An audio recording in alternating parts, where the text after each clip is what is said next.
अस्सलामुअलैकुम। मैं इस व्यूज़ के साथ मोहम्मद अज़हर सिद्दीक़ हाज़िर खिदमत है। मेरे साथ साथ आप भी पाकिस्तान के इन हसीन इलाकों का नज़ारा कर रहे होंगे। इस वक्त मैं दरियाए खुंजराब और इसमें चुपरसन एक नाला है जो आके मिलता है, ठाठे मारता हुआ ये दरिया है। और आवाज़ आप साथ साथ सुन रहे होंगे, थोड़ी सी आवाज़ में खलल होगा, वो माजरत चाहूँगा, लेकिन मैं चाहता हूँ ये कुदरती वॉइस आप तक पहुँचे। बाकी आप ये साथ साथ 2 मिनट ज़रा एक दफ़ा ग्रीनरी ज़रा देख लें, आपको अंदाज़ा हो जाएगा कि यहाँ कितनी खूबसूरत ग्रीनरी है। सूरज देखें आबोताब से चमक रहा है। फिर वो उधर साथ आप पहाड़ देखेंगे, दूसरा साथ साथ वो आपको ऊपर बर्फ़ नज़र आ रही होगी, उधर ग्लेशियर साथ नज़र आ रहे होंगे। ये तकरीबन इस वक्त मैं हूँ कोई 3000 मीटर की बुलंदी पे मैं बैठा हूँ। इशू ज़ेरे बहस एक ही है इस वक्त, क्या इस मुल्क में दोहरा निज़ाम है? एक ताकतवर आदमी मुल्की इदारों को बेवकूफ़ बनाकर मुल्क से बाहर चला जाए और वो मुजरिम हो, सज़ा याफ्ता हो और उसको हमारा निज़ाम वापस ना ला सके। ये एक सवालिया निशान है जो मेरे पास भी लोग रोज़ाना पूछते हैं।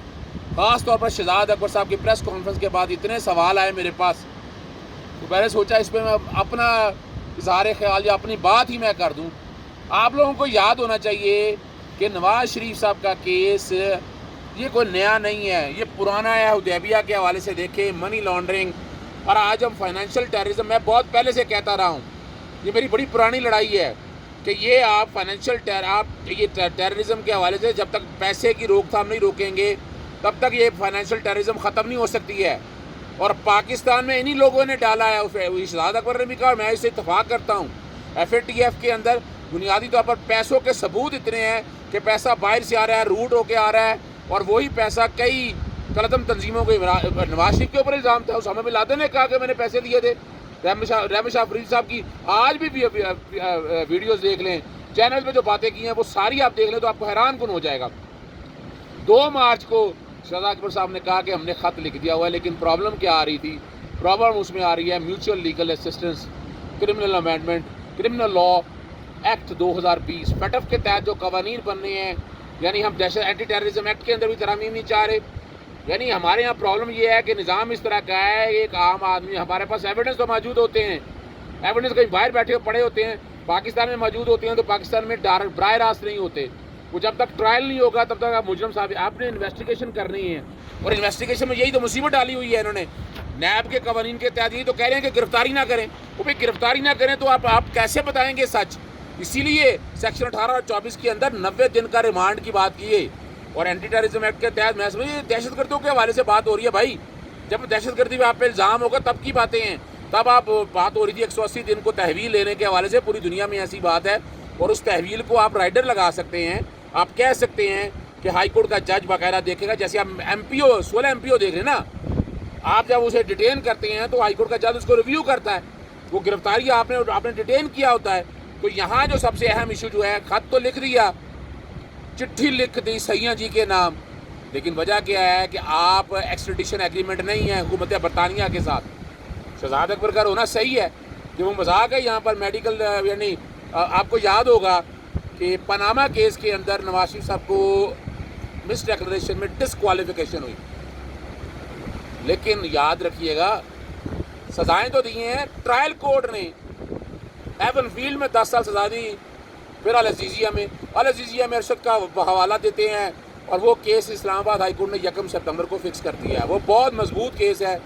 नवाज शरीफ का ये वो केस है तो जो इन्होंने मेरिट पे ज़मानत सस्पेंशन वापस ले ली थी और मेडिकल ग्राउंड पे बेस बनाई थी, और मेडिकल ग्राउंड के ऊपर इस्लामाबाद हाई कोर्ट ने यह ज़मानत मुस्तरद की थी। सुप्रीम कोर्ट ने गालिबन 8 हफ्तों की कहा था, और वो 8 हफ्तों में इलाज कराने की बजाय आपको पता है मुख्तलिफ सियासी बातें होती रही सारा, और वक्त गुजर गया, एक्सटेंशन नहीं दी थी और वो दोबारा गिरफ्तार हुए थे, और फिर दोबारा मेडिकल ग्राउंड पर ज़मानत मिली थी पर 8 हफ्तों की। 8 हफ्ते अगर आप अक्टूबर से आ जाएँ तो जनवरी तक तो ख़त्म हो गए होने चाहिए, या दिसंबर में ख़त्म हो गए होने चाहिए। डेटे मेरे पास अब नहीं है यहाँ पर, मैं जो इस वक्त बैठा हूँ सुस्त में बैठा हूँ, चाइना के बहुत करीब, ये वादी हुंजा के खूबसूरत नज़ारे, यही दरियाए सिंध जो खुंजराब है और चुपरसन रिवर के साथ, नाले के साथ मिलता हुआ है, आगे जाके हुंजा के साथ मिलेगा। और फिर ये दरिया सिंध की एक शक्ल इख्तियार कर लेगा। यहाँ मेरे पास जो कि दरिया सिंध या ये यानी जरा सख्त सी बातें नहीं है, ज़ुबानी जितना मटेरियल मौजूद है उसी को सामने रख के मैं बात कर रहा हूँ। अब वहाँ से समझें आप 8 हफ्तों की ज़मानत मिली, 401 में का एक्सटेंशन है और एक्सटेंशन रिजेक्ट हो चुकी है। नवाज शरीफ साहब की ज़मानत खारिज हो चुकी है और वो बाहर बैठे हुए हैं, इस निज़ाम को मुंह चढ़ा रहे हैं। और यही एक प्रॉब्लम है यहाँ पर, प्रॉब्लम यही है, दिक्कत ये है। और अब बैठे बैठे हवा बहुत खूबसूरत चल रही है, ये आप देखें ज़रा पौधे हिल रहे हैं बैठे बैठे। अब मैंने कहा खुश्क सा मजमू है, लेकिन साथ साथ पता भी तो होना चाहिए ना जी। यानी धूप भी शदीद है, आप गर्मी से इस धूप से बचना भी है, जो कि सूरज बहुत करीब आ जाता है। तो अब और फिर दोबारा क्या हुआ, लाहौर हाई कोर्ट से उन्होंने चौधरी शुगर मिल में गालिबन जब ECL में नाम रखा तो ECL का नाम निकालने के लिए आए, 4 हफ्तों की इजाज़त मिली। मेडिकल ग्राउंड का कहा रैंडमली देते रहे कि मेडिकल ग्राउंड, मेडिकल क्या है, मेडिकल बोर्ड तो बैठाया कोई नहीं है। कोई डॉक्टर लॉरेंस है, लॉरेंस ऑफ लॉरेंस, जो वो एक सर्टिफिकेट लिखा, यहाँ प्राइवेट डॉक्टर जो मर्जी आप लिखा लें, आपने किसी हॉस्पिटल नहीं गए। और वो ये भी मुँह को चढ़वाने वाली बात है, निज़ाम को निज़ाम के साथ मुँह चढ़ाने वाली बातें हैं। और ये आपको ये निज़ाम को सही करना है तो वो भी बात उनकी ठीक है। यहाँ तो प्लेनेट्स आपने देखा दिन में कितनी दफ़ा नीचे ऊपर जाते थे, जेल रोड पे 2.5 घंटे लगते थे, DSNG वैन लगी होती थी। और अब ये भी उनका कहना, पूरी कौम भी तकाजा करती है कि अगर आप बीमार आदमी है सड़कों पे आप फिर रहे हैं। और कोरोना के हवाले से मेडिकल एमरजेंसी अपनी जगह है, जो ऑपरेशन है वो ऑपरेट हो रहे हैं। आप क्यों कौम के साथ मजाक उड़ा रहे हैं? आपको इजाज़त मिली है, ऑपरेट कराएं और पाकिस्तान में वापस आए, सज़ा भुगते।